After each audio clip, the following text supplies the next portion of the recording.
봉독해드린 말씀 디도서 3장 8절에서 11절 말씀 중심으로 구원받은 이후 조심해야 할 일, 이런 제목으로 함께 은혜 받도록 하겠습니다. 2011년 3월 11일 일본 혼수의 북동쪽 해안에서 규모 9.0의 강진이 발생했죠. 이 지진으로 인해서 지진성 해일인 쓰나미가 몰려왔고 그 높이가 10m, 어느 지역에서는 30m까지 느껴졌다고 하죠. 엄청난 쓰나미가 밀려들어와서 남쪽 태평양 연안을 따라 이어져 있는 이와 대현과 또 많은 그 해안 지역을 완전히 휩쓸어 버렸습니다. 그 쓰나미 발생 이후로 확인된 사망자와 실종자가 24,500명이다. 이렇게 발표가 됐습니다. 강진과 쓰나미는 주택, 농경지, 그 마을, 도시 전체를 다 삼켜버렸죠. 심각한 피해를 입혔습니다. 대부분의 사망자가 쓰나미로 인해서 죽었다 그래요. 쓰나미로 인해서 대부분이 사망을 했다. 그러니까 쓰나미가 지나가는 방향에 있는 그 모든 도시들 왔다가 다시 나가면서 가옥이 막 쓸려 나가고 차량들, 선박까지도 끌려 들어왔다 나가죠. 그래서 수많은 사망자를 만들어냈습니다. 특히 이제 후쿠시마에 있는 원자력 발전소의 전원 장치가 고장이 나는 바람에 전원이 끊어졌죠. 냉각 장치가 고장나서 원자로가 과열됨으로써 방사능이 유출되는 사고가 있었습니다. 그 주변 지역은 지금까지도 그 도시 마을들은 다 폐허가 되어 있습니다. 사람이 들어가 살 수가 없는 땅이 되고 말았죠. 특히 쓰나미에 희생된 많은 사람들은 이 쓰나미 경고방송을 듣지 못했거나 혹은 경고방송을 듣긴 들었지만 일본에서 지진이 일어나고 쓰나미 방송하는 건 한두 번이 아니거든요. 그래도 그 쓰나미가 과거에도 이렇게 도시까지도 밀고 들어온 적이 한 번도 없었어요. 그러니까 뚝 정도로 막을 수 있을 거야 라고 생각하고 도시에 있는 사람들이 높은 곳으로 올라가야 되는데 피난을 하지 않았어요. 그래서 대부분의 사람들이 사망하게 되었다는 겁니다. 아니란 생각을 한 거죠. 그래서 수많은 사람들이 희생을 당했다 하는 것을 교훈을 얻게 되는데요. 이 구원이라고 하는 것이 죄와 사망에서 의롭다함을 얻고 영원한 생명을 얻는 것입니다. 하나님의 자녀가 돼서 하나님의 나라를 유업으로 받는 것입니다. 이게 구원인데요. 구원은 자신이 얼마나 절망적인 존재인가, 하나님 앞에서 또 우리가 스스로 이 죄의 문제를 해결할 수 없는 존재라는 이것을 깨닫는 데서부터 시작이 되는 것입니다. 구원은 인간의 노력과 행함을 통해서 얻어지는 것이 아니고 성령의 새롭게 하심이라고 했죠. 거듭남과 성령의 새롭게 하심으로.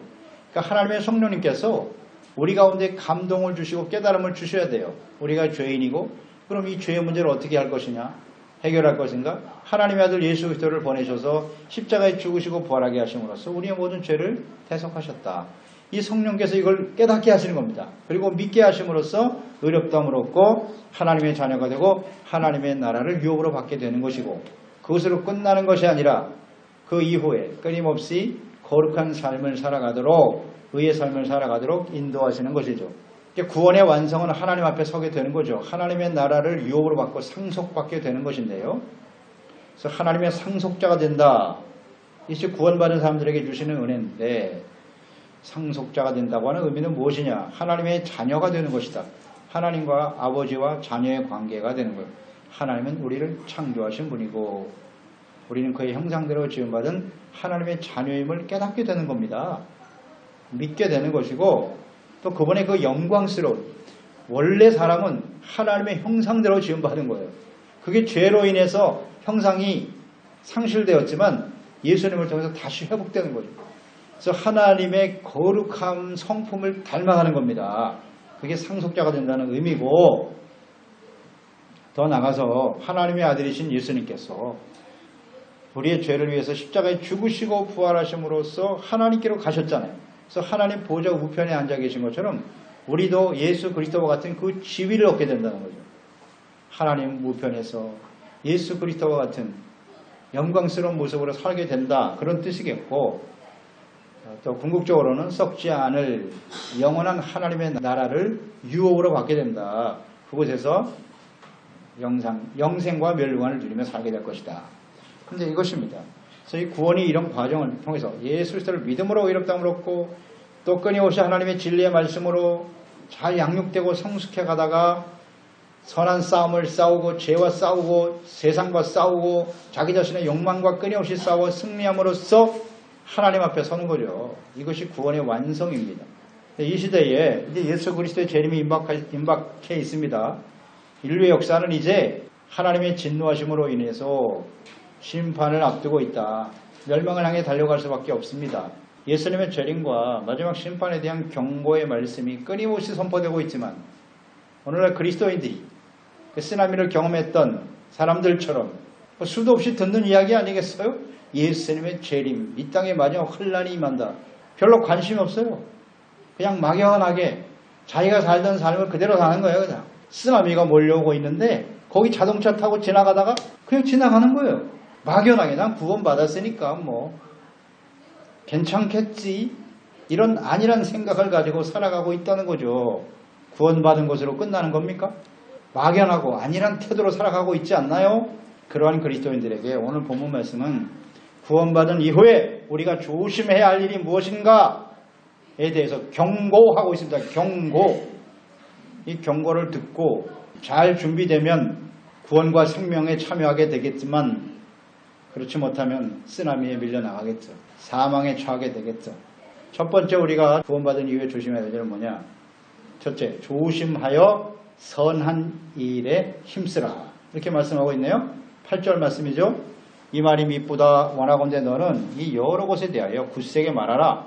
굳세게 말하라고 합니다. 주의 종에게 주신 말씀이죠. 디도에게.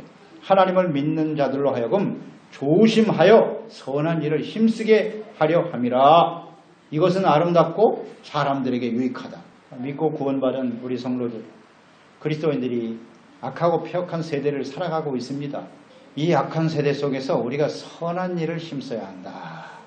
이 선한 일에 대해서 우리는 잘 생각을 해야 합니다. 우리가 디도서 2장 14절에서 보았죠. 하나님께서 그 아들 예수 그리스도를 십자가에 내어 주시기까지 우리를 사랑하시고 구원하신 목적이 있는데, 디도서 2장 14절, 그가 우리를 대신하여 자신을 주심은 모든 불법에서 우리를 속량하시고 우리를 깨끗하게 하사 선한 일을 열심히 하는 자기 백성이 되게 하려 하심이니라 말씀하셨잖아요. 십자가에 죽으시고 우리의 불법과 불의와 죄를 깨끗하게 용서하여 씻어주시고 의롭다함을 얻게 하신 이유는 선한 일에 열심히 하는 자기 백성이 되게 하려 하십니다.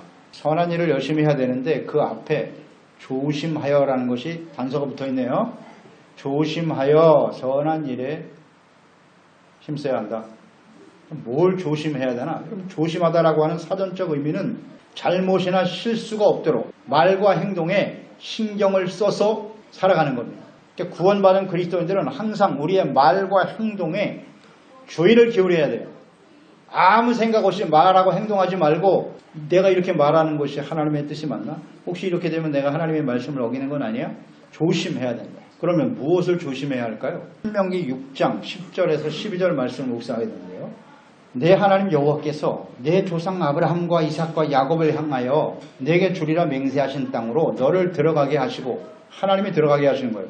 내가 건축하지 아니한 크고 아름다운 성읍을 얻게 하시며, 이것도 하나님이 하시는 거예요. 내가 채우지 아니한 아름다운 물건이 가득한 집을 얻게 하시며, 내가 파지 아니한 우물을 차지하게 하시며, 내가 심지 아니한 포도원과 감람나무를 차지하게 하사 내게 배불리 먹게 하실 때에, 12절, 너는 조심하여 너를 애굽 땅 종되었던 집에서 인도하여 내신 여호와를 잊지 말고 그랬어요. 가나안 땅을 약속하셨고, 가나안 땅은 싸워서 승리해야 얻을 수 있는 땅이죠. 승리하게 하시고 그 모든 것을 누리게 하실 것인데, 그 모든 것을 누리고 배불리 먹고 마시게 될 때, 그때 조심하라. 무엇을 조심해요? 여호와를 잊지 않도록 조심하라. 그러니까 하나님의 은혜로 그 모든 것이 된 것이라는 사실을 잊지 말라는 거죠. 자신들의 능력으로 된 것이 아니고 하나님의 능력으로, 우리가 구원을 받은 것이 하나님의 은혜로 된 일 아니겠습니까? 매일매일 살아가는 것 또한 하나님의 은혜로 된 것 아닌가요? 은혜로 우리에게 은혜로 모든 생명과 구원을 주시고 삶을 이끌어가게 하시는 그 하나님을 잊지 않도록 조심하라. 우리는 너무나 쉽게 하나님의 은혜를 잊어버리잖아요.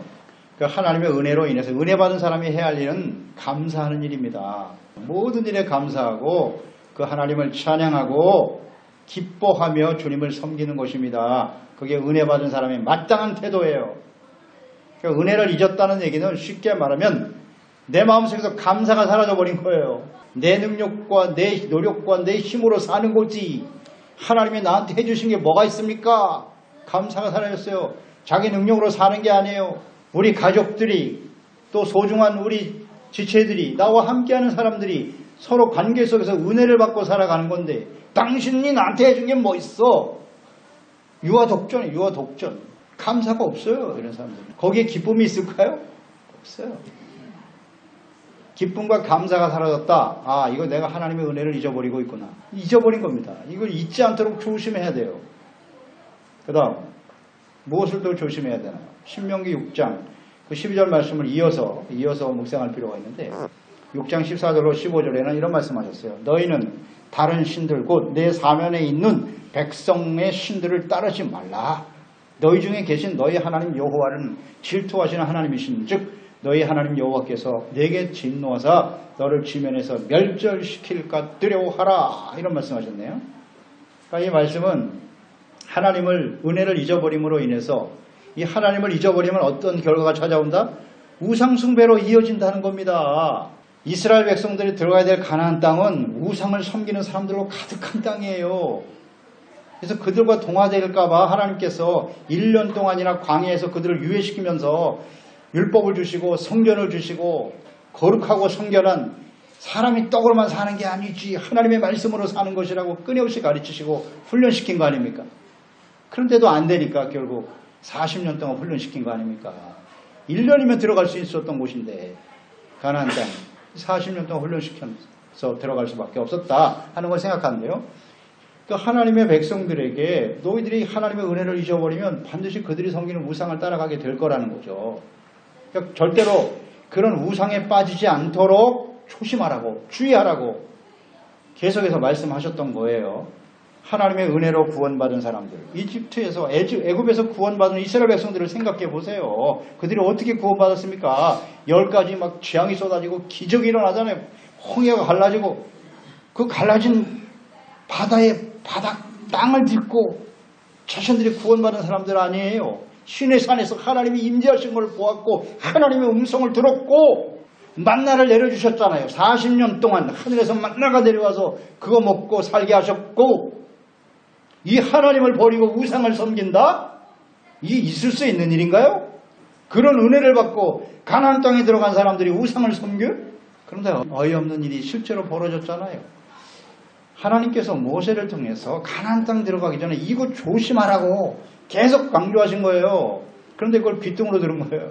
조심하라는 말씀을 듣지 않고 주의를 기울이지 못함으로써 우상 숭배함으로 그들이 어떻게 부패하고 썩어갔는가 그 결과가 얼마나 심각한가 하는 내용이 성경에 가득 기록되어 있어요. 주의하라고 하는 이 말씀을 조심하라는 말씀을 나와는 상관이 없는 것처럼 내가 하나님을 믿는 사람인데 왜 우상을 섬겨? 여호수아가 죽고 나니까 바로 우상입니다. 사사시대 찾아오고 그 이후에 계속되죠. 어떻게 하나님의 은혜를 받은 사람들이 우상을 섬깁니까? 이게 참 말이 안 되는 소리인데 계속 반복돼요. 계속 반복돼요. 조심하지 않기 때문입니다, 여러분. 저는 그렇게 묵상이 돼요. 주님을 조심하라고 하는 말씀을 들으면 조심해야죠. 조심하지 않잖아요. 나는 괜찮아. 또 조심하다라고 하는 헬라 원어의 의미가 푸론티즈라고 하는 단어인데요.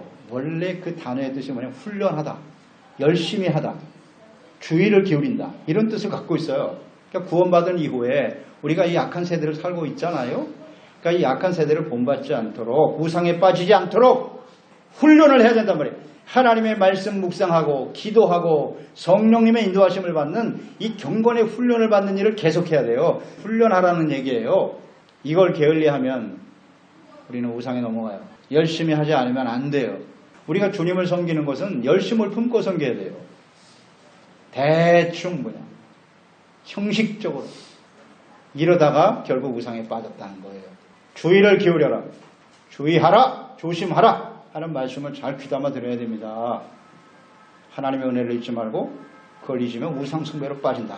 자, 우상이라고 하는 걸 정말 조심해야 돼요. 우상이 뭔지는 다 아시죠? 이제 돌이나 나무에 절하는 것만이 우상이 아니죠. 우리의 마음속에 있는 탐심, 교만, 자기중심 있잖아요. 철저하게 자기중심, 교만, 이기적인 생각들, 하나님 말씀을 듣고도 불순종하는 거, 이게 다 우상입니다.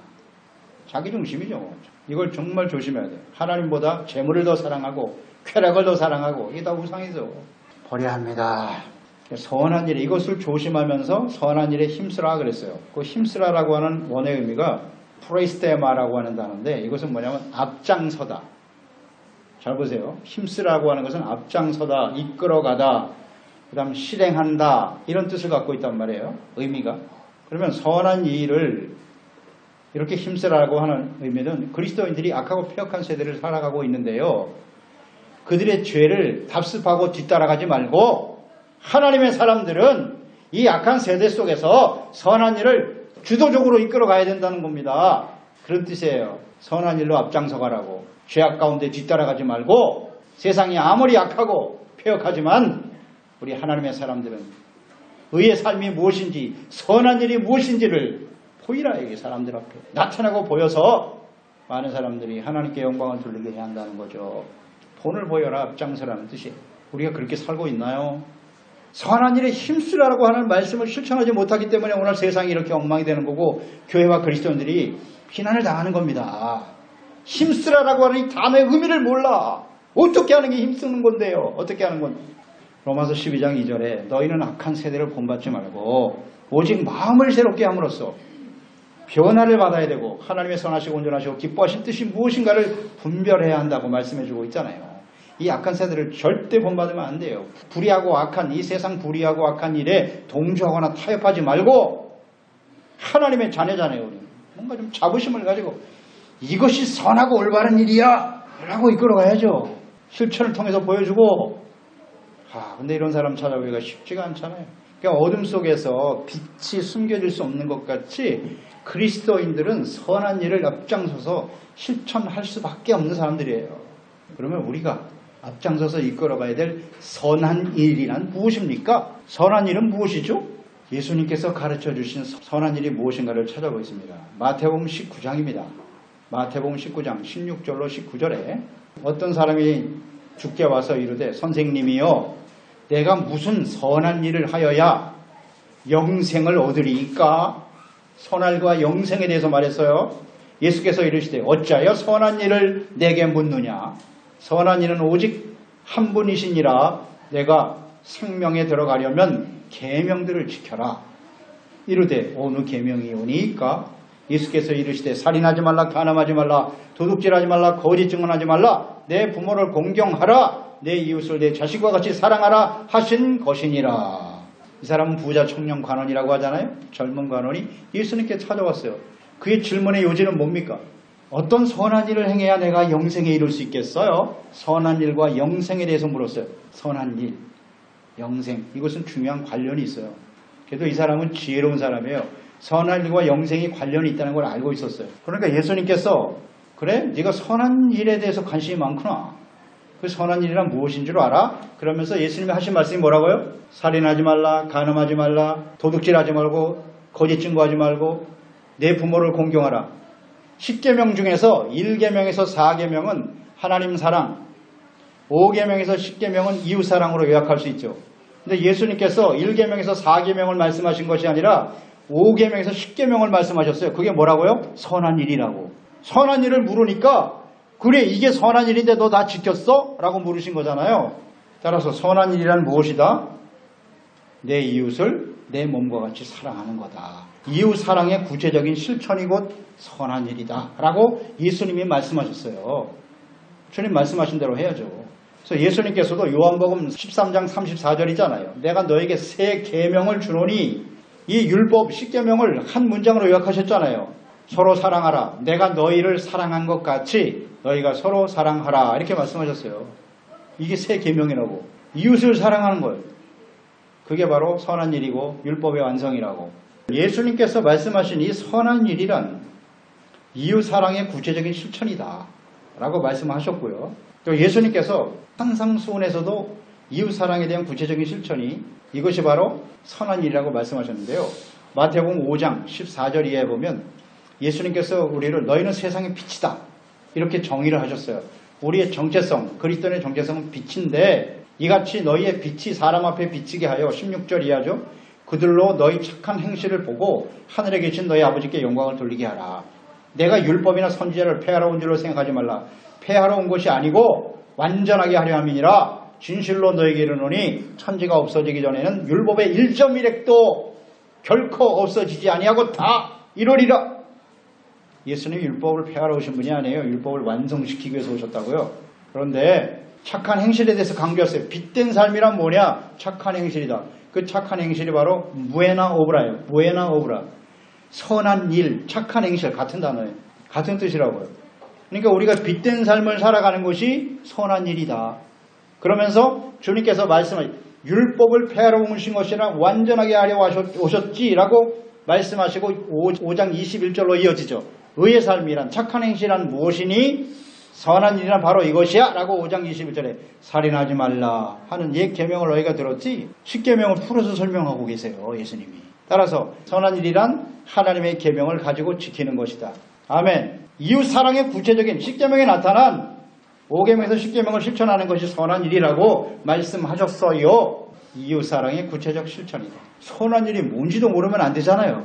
그 다음 이웃사랑이 하나님의 계명의 전체적인 내용이라고 말씀하셨어요. 갈라디아서 5장 14절인데 갈라디아서 5장 14절에 온 율법은 내 이웃 사랑하기를 내 자신과 같이 하라 하신 말씀에서 이루어졌다. 이웃 사랑 이것이 곧 온 율법의 구체적인 실천이다. 완성이라고 말씀하신 거예요.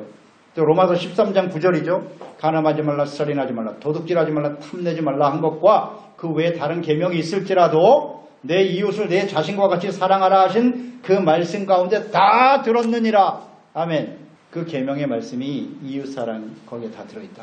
이게 선한 일입니다. 그래서 계명, 우리 계명을 잘 지키는 것인데 계명의 핵심 요지는 무엇이노? 우리 잘 알고 계시죠? 계명에 나타나는 핵심적인 키워드는 후스티시아, 의고요. 그 다음에 하나님 사랑, 이웃 사랑이고요. 의, 사랑, 사람들을 불쌍히 여기고 긍휼히 여기고 이해하고 용납해 주는 거. 그 다음 하나님 앞에서 겸손히 내가 하나님 앞에 죄인일 수밖에 없습니다 라고 시인하는 거. 그리고 그 하나님과 함께 동행하는 것이 뭐다? 그게 바로 선입니다. 이 일에 힘써야 된다는 거예요. 부지런히 말씀을 통해서 죄를 깨닫고 회개하고 씻음받고 용서받고 의롭다함을 얻고 하나님이 나 같은 죄인을 용서해 주셨으니 죄여 우리 형제들을 정죄하고 비난하는 것이 아니라 그들을 불쌍히 여기고 긍휼히 여기고 이해하고 용납하고 늘 겸손한 자세로 두렵고 떨리는 마음으로 하나님을 섬기며 나아가는 것이 선한 일이다. 이것을 앞장서서 이끌어 가야 된다는 겁니다. 보여줘야죠. 그게 빛이잖아요. 이것이 바로 아름다운 것이고 많은 사람들에게 유익을 준다고 말씀하고 있습니다. 선한 일과 영생 중요한 관련이 있다고 했죠. 요한복음 5장 29절 예수님이 하신 말씀이에요. 선한 일을 행한 자는 생명의 부활로 악한 일을 행한 자는 심판의 부활로 나오리라. 이 땅의 모든 사람은 다 부활합니다. 죽으면 끝이면 괜찮은데 생명의 부활로 나오든지 심판의 부활로 영원한 불 속에 떨어지든지 둘 중에 하나라고 예수님 말씀하셨어요. 어떻게 해야 생명의 부활에 나가느냐? 선을 행한 자는 예수 그리스도를 믿고 죄사함 받고 구원받은 이후 하나님의 말씀을 잘 듣고 지켜 행하는 삶으로 이어지는 거죠. 이웃사랑으로. 두 번째, 우리가 구원받은 이후에 조심해야 할 일이 무엇입니까? 무익하고 헛된 논쟁과 다툼을 피해라.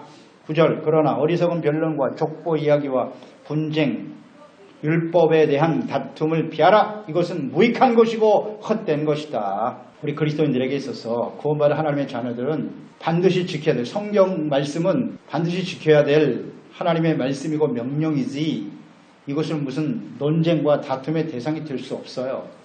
영원 불변하신 하나님의 뜻에 대하여 인간이 유한하지 않습니까? 알면 얼마나 알겠어요. 그 얄팍한 인간의 지식을 가지고 하나님의 말씀을 가지고 논쟁하고 다투는 일, 자기 자신 또 하나님의 백성들에게 아무 유익을 주지 못해요. 헛된 일입니다. 버려야 돼요. 그래서 하나님과 그분의 말씀에 대한 전체적인 이해가 없는 상태에서 성경의 무슨 일부분을 가지고 그것이 전체 진리인 것처럼 가르치려고 하고 주장하려고 하는 거 옳지 않습니다. 초대교회에 계속 논쟁거리가 되었던 것이 있었어요. 오늘 보니까 족보와 율법에 대한 다툼이 있었다. 이스라엘 유대인들은 자신들이 언약의 조상인, 믿음의 조상인 아브라함의 후손이다. 이걸 대단히 자랑스럽게 여겼죠. 그리고 이방인들은 아주 무시하고 멸시했어요. 배타적인 성향을 가지고 있었습니다. 그래서 초대교회 당시에 유대에 있었던 예루살렘 교회에서 사도 바울 등을 통해서 이방인들에게 복음이 전파되고 그들이 구원받는 소식을 듣고 어떻게 이방인이 우리와 함께 하나님을 섬길 수 있느냐 받아들이지 않았습니다. 너희들이 예수를 믿었다고 하지만 하나님의 자녀가 되고 함께 주를 섬기려면 할례를 받아라. 율법을 지켜야 돼.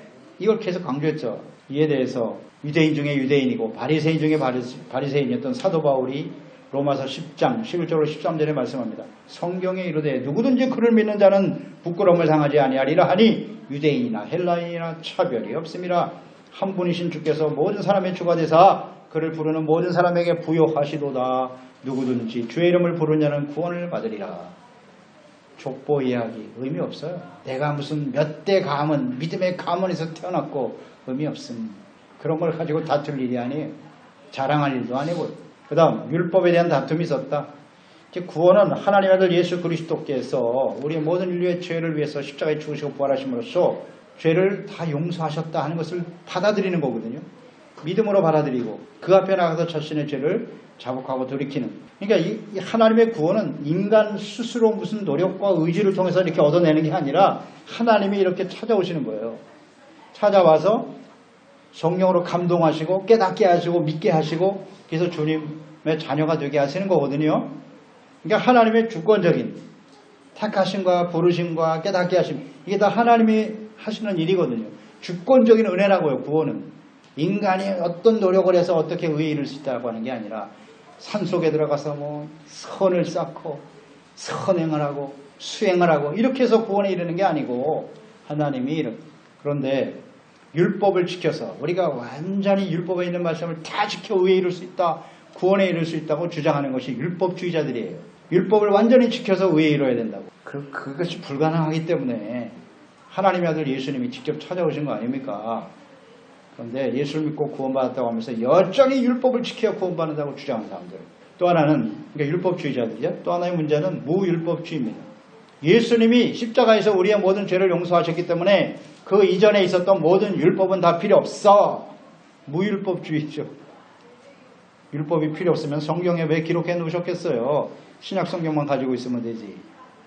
그 율법 안에 나타난 하나님의 뜻은 절대 변하지 않아요. 의와 사랑이잖아요. 율법의 핵심은. 그것을 우리의 삶 속에 끊임없이 실천해야 한다. 그러니까 이걸 가지고 자꾸 다투고 있단 말이에요. 무율법주의가 맞느냐 아니면 율법주의자가 맞느냐. 이거 지금도 싸우고 있어요. 이걸 가지고 다투면서 사람들을 미혹하는 것이 이단들이 하는 일이에요. 이단들은 대부분 두 종류의, 쉽게 말하면 지금의 이단들은 대부분 율법주의자들이에요. 율법을 지켜야 된다. 안식일교, 무슨 여호와의 증인, 이거 다 율법주의자들이거든요. 자식이 죽어가도 피를 먹지 말라고 하는 율법 때문에 자식한테 수혈을 안 해. 율법주의자들, 무율법주의자들, 뭐 구원파 이런 것들 아니에요? 예수 믿고 구원받아서 죄사함 받았기 때문에 이제는 아무렇게 그냥 살아도 된다는 거예요. 죄의식 가지 마라. 네가 원하는 대로 살아. 무율법주의잖아요. 함부로 행해도 된다고요. 그런데 이렇게 완벽하게 드러난 이단들도 있지만 이런 성향을 가진 사람들이 교회 안에 많다. 많다는 게 문제예요. 뭐 예수 믿었으니까 뭐 아무렇게 그냥 살아도 되겠지. 천국 가갔지. 대충 살아도. 천국에 대한 관심도 없는 사람도 많지만 그냥 이 땅에서 어떡하면 그 구원받은 사람이라 할 수 있어요. 자, 생각해보세요. 이런 쓸데없는 논쟁을 하지 마라. 피해라. 다툼과 이런 논쟁을 하기를 원하는 사람은 대부분 이단들이에요.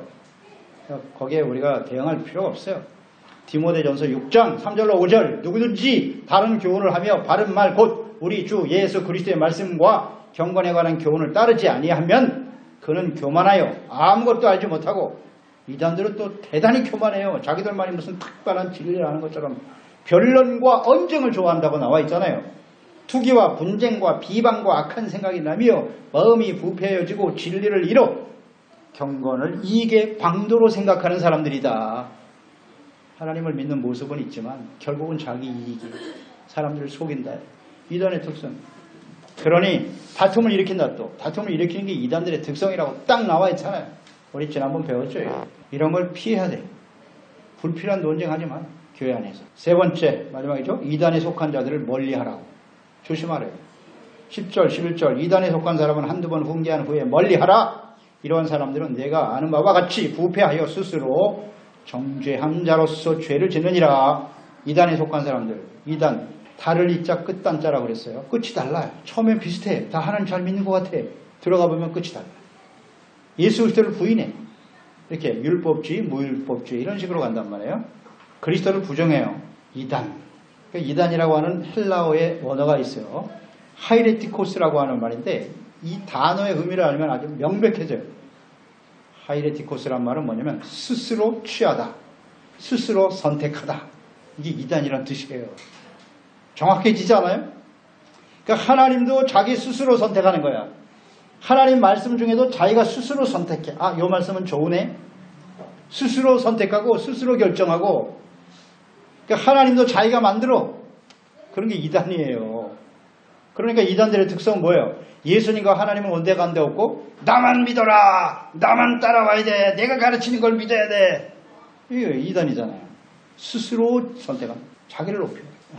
이 이단이라는 뜻이 그런 겁니다. 아주 정확하지네요. 정확해져요. 자, 이들은요 하나님과 예수 그리스도의 이름을 말해요. 성경도 가르치고 있어요. 그런데 이들은 말씀과 성령으로 거듭나지 못한 사람들이에요. 하나님은 아무 상관없어요. 참된 복음의 진리 깨닫지 못하는 사람들입니다. 또 믿고 따를 의사도 전혀 없어요. 이 사람들은. 진리를 거듭하고 오직 자신의 이익밖에 몰라요. 오직 나에게 어떤 유익이 찾아올까. 사람들을 속여서 자기 치부하고 자기를 따르게 만들고. 예수님을 따르게 해야지. 자기를 따르게 하면 어떡해. 거기 다 속어요. 자기가 무슨 특별한 능력이 있는 것처럼 사람들을 속이잖아요.